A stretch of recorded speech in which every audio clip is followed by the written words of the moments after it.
പത്തനംതിട്ട സീരിയലിൻ്റെ ഇന്നത്തെ എപ്പിസോഡാണ് കേട്ടോ പറയുന്നത്. മൂർത്തി മുത്തശ്ശനാണെങ്കിൽ മുറിയിൽ നയനെ അറസ്റ്റ് ചെയ്ത് കൊണ്ടുപോയ കാര്യമൊക്കെ ആലോചിച്ച് ടെൻഷൻ അടിച്ച് ഇങ്ങനെ ഇരിക്കുകയാണ് കേട്ടോ. അപ്പോൾ മുത്തശ്ശി വന്നിട്ട് പറയുന്നുണ്ട്, നിങ്ങൾക്ക് എങ്ങനെ ഇങ്ങനെ ഇരിക്കാനായിട്ട് സാധിക്കുന്നു?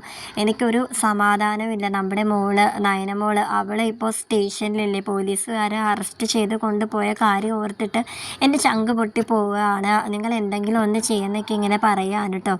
അപ്പോൾ മുത്തശ്ശൻ പറയുന്നുണ്ട്, നവീൻ മോൻ നയനമോളെ എങ്ങനെയെങ്കിലും നാളെ പുറത്തിറക്കും, താൻ ടെൻഷൻ അടിക്കാതെ. അത് മാത്രമല്ല, നന്ദു അവിടെ അനിയത്തി നന്ദുവും നയനമോളുടെ കൂടെ ഇല്ലെന്നൊക്കെ ഇങ്ങനെ പറഞ്ഞ് ആശ്വസിപ്പിക്കുകയാണ് കേട്ടോ. പിന്നെ ജ്വല്ലറിക്കാരാണ് ഇതിന് പുറകിലെന്നും ആ CA അവർ കാശ് കൊടുത്ത് അവരുടെ വശത്തേക്ക് ആക്കി വെച്ചിരിക്കുകയാണ്. ഞാൻ എന്തായാലും CA വെറുതെ വിടാനൊന്നും പോകുന്നില്ല.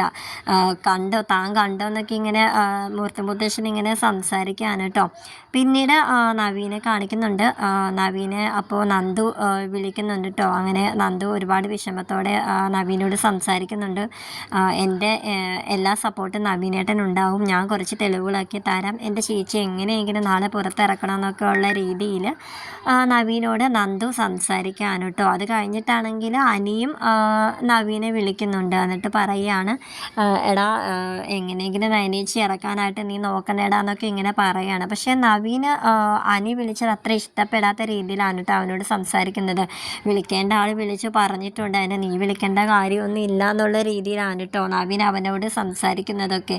അങ്ങനെ എടാ എങ്ങനെയെങ്കിലും നീ എന്നെയും എൻ്റെ കുടുംബത്തെയും മുമ്പ് രക്ഷിച്ചതുപോലെ തന്നെ നയനേച്ചിയെ ഇതിൽ നിന്ന് നീ രക്ഷപ്പെടുത്തിയെടുക്കണം എന്നൊക്കെ ഇങ്ങനെ അനി സംസാരിക്കുകയാണ് കേട്ടോ.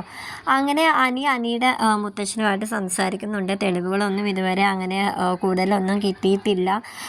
ഇത് ഒരു കുറച്ച് ക്രിട്ടിക്കലായിട്ടുള്ളൊരു കേസ് തന്നെയാണെന്നൊക്കെ ഇങ്ങനെ മുത്തശ്ശനുമായിട്ട് സംസാരിക്കുകയാണ്.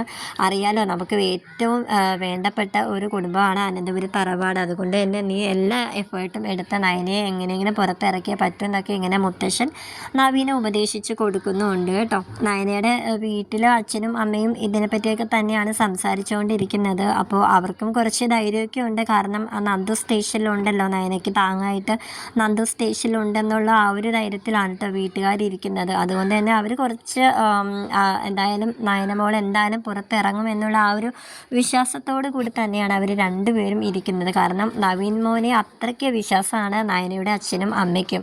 അത് നയനയുടെ അമ്മ പറയുന്നുമുണ്ട്, എന്തായാലും അനിയെയും അനിയുടെ കുടുംബത്തെയും ഭയങ്കരമായിട്ട് അവർ ജയിലിലാകും എന്നുള്ളൊരു അവസ്ഥയിൽ നിന്ന് രക്ഷിച്ചെടുത്തത് നവീൻ മോനല്ലേ.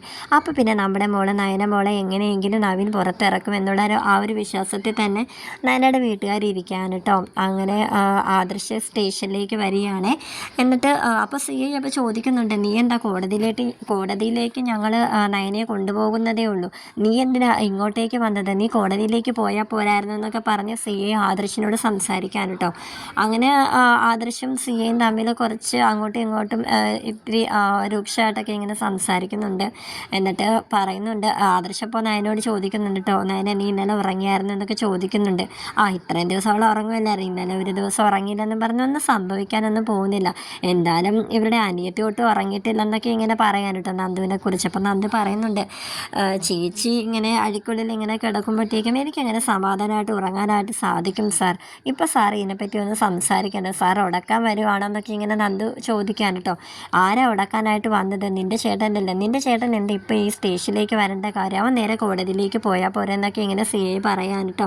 അങ്ങനെ അവർ കോടതിയിലേക്ക് നയനയും കൊണ്ട് പോവാൻ കേട്ടോ. അപ്പോൾ മൂർത്തി മുത്തശ്ശനോട് ദേവയാനി ഇപ്പോൾ പറയുകയാണ്, അച്ഛൻ എന്തായാലും ഇതുവരെ ഒന്നും എൻ്റെ മരുമോളെ പുറത്തിറക്കാനായിട്ട് ഒന്നും ഇതുവരെ നോക്കിയില്ലല്ലോ എന്നൊക്കെ ഇങ്ങനെ മൂർത്തി മുത്തശ്ശനോട് ദേവയാനി സംസാരിക്കുകയാണ്. അദ്ദേഹം അപ്പോൾ ദേവയാനിയോട് പറയുന്നത്, അത് പിന്നെ നയനയുടെ ജാതകത്തിൽ ജയിൽവാസം അനുഭവിക്കണമെന്നുണ്ടെങ്കിൽ അത് അങ്ങനെ തന്നെ ആവും എന്നൊക്കെ മുത്തശ്ശൻ പറയുകയാണ്. അപ്പോൾ ദേവയാനി പറയുന്നുണ്ട്, അച്ഛൻ ചിന്തിക്കുന്നത് പോലൊന്നും എനിക്ക് അങ്ങനെ ചിന്തിക്കാൻ പോലും എനിക്ക് പറ്റത്തില്ല, കാരണം എൻ്റെ മരുമകൾ ഇപ്പോൾ ഗർഭിണി കൂടിയാണെന്നൊക്കെ ഇങ്ങനെ പറയുകയാണ് കേട്ടോ. തിരിച്ച് മറുപടി ഇങ്ങനെ കൊടുക്കുകയാണ്. എന്നാലും എൻ്റെ മക്കളെ അച്ഛൻ ഇത്രയ്ക്ക് വെറുത്ത് പോയെന്ന് ഞാൻ കരുതിയില്ല, അച്ഛൻ അവർക്ക് വേണ്ടിയിട്ട് ഒന്നും തന്നെ ചെയ്തില്ലല്ലോ എന്നും ഇങ്ങനെ പറയുകയാണ് കേട്ടോ. ഞാനിവിടെ ഇരുന്നിട്ട് ഒന്നും ചെയ്തില്ല എന്ന് കരുതരുത്, നവീൻ മോനെ വിളിച്ചിട്ട് എല്ലാ കാര്യങ്ങളും ഞാൻ അവനോട് പറഞ്ഞിരുന്നു, എങ്ങനെയെങ്കിലും നയനമോളെ പുറത്തിറക്കണം എന്ന്. ആ ഒരു വിശ്വാസം എനിക്കുണ്ട്, കാരണം നമ്മളെല്ലാവരും ജയിലിൽ പോകേണ്ട അവസ്ഥയിൽ നിന്ന് നമ്മളെ തിരിച്ചു പിടിച്ചത് നവീൻ മോനല്ലേ, അപ്പോൾ പിന്നെ നയനയും അവൻ രക്ഷിച്ചെടുത്തോളും എന്നിങ്ങനെ ദേവയാനിയോട് പറയാണ് കേട്ടോ. പിന്നെ ജ്വല്ലറിയാണ് ഇതിന് പുറകിലെന്നും ആദർശിനെയാണ് അവർ കുരുക്കാൻ നോക്കിയതെന്നും പാവം നയന ഇതിൽ പെട്ടുപോയതാണെന്നും മൂർത്തി മുത്തശ്ശൻ ദേവയാനിയോട് പറയുന്നുണ്ട് കേട്ടോ.